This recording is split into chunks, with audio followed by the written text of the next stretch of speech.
10 సంవత్సరాలు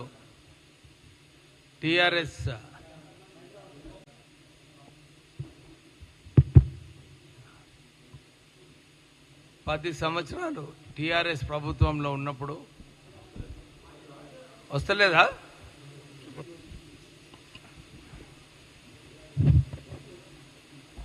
10 సంవత్సరాలు టిఆర్ఎస్ ప్రభుత్వంలో ఉన్నప్పుడు ప్రజలను కలిసి ప్రజల సమస్యలు ఏంది కనుక్కోవడము ఎప్పుడు కూడా లేకుండే.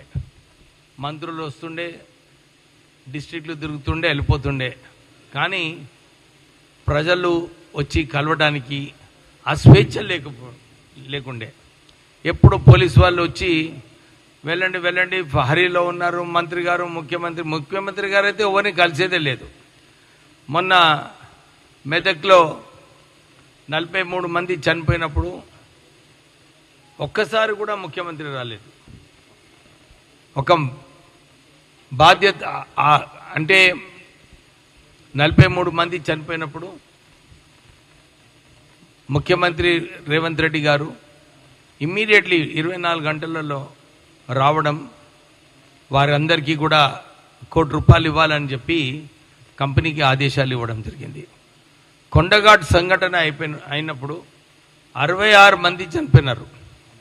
అప్పుడు కేసీఆర్ అక్కడ పోయి కలిసి బాధితుల కుటుంబాలకు ఏదైనా చేద్దామని చెప్పి ఎప్పుడు కూడా ఆలోచించలేదు.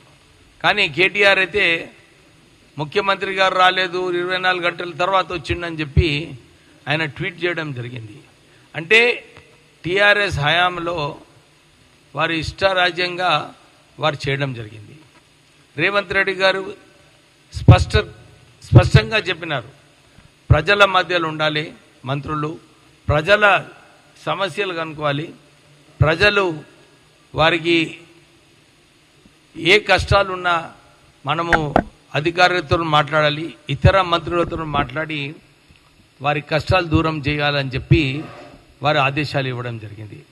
అలాగే మహేశ్వర్ గౌడ్ గారు టిపిసిసి ప్రెసిడెంట్, వారు కూడా ఇక్కడ మన గాంధీ భవన్లో ఒక సెల్ పెట్టి మంత్రులను పిలిచి మీరు కలవాలి, ప్రజల సమస్యలు ఉంటాయి, వారందరూ కూడా వచ్చి కలిసినప్పుడు మీకు కూడా అర్థమవుతుంటుంది ప్రజల సమస్యలు ఏమున్నాయని చెప్పి ఈ మంచి కార్యక్రమము మహేశ్వర్ గౌడ్ గారు గాంధీ భవన్లో ప్రారంభం చేయడం జరిగింది.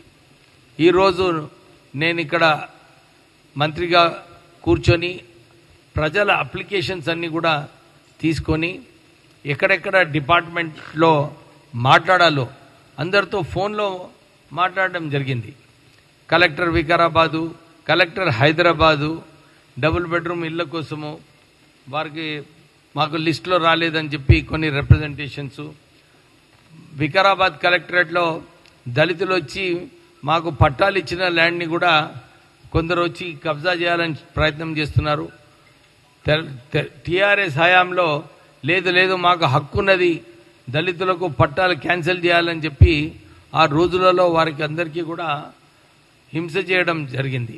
ఇలాంటి అప్లికేషన్స్, కొందరికి అడ్మిషన్స్ కావాలి, ఇవన్నీ కూడా నేను కన్సర్న్డ్ డిపార్ట్మెంట్స్కి మార్క్ చేస్తూ మా సోదరులు ఇక్కడ కాంగ్రెస్ పార్టీ నుంచి వారు కూడా సహకరించి మేము ప్రజల సమస్యలకు ఎక్కడ ఎవరితో మాట్లాడాలి ఇమీడియట్ అన్నమాట. చాలాసార్లు కూడా అందరితోని ఇమీడియట్గా ఫోన్ చేసి మాట్లాడడం జరిగింది.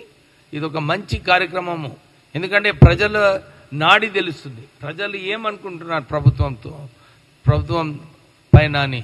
సో ఇదొక ప్రజాపాలన ఏదైతే నడుస్తుందో అన్ని డిస్ట్రిక్ట్స్లలో కూడా ప్రజాపాలన కండక్ట్ చేస్తున్నారు. డిస్ట్రిక్ట్ కలెక్టర్స్ అందరు కూడా సరిగా స్పందన ఉంది. సో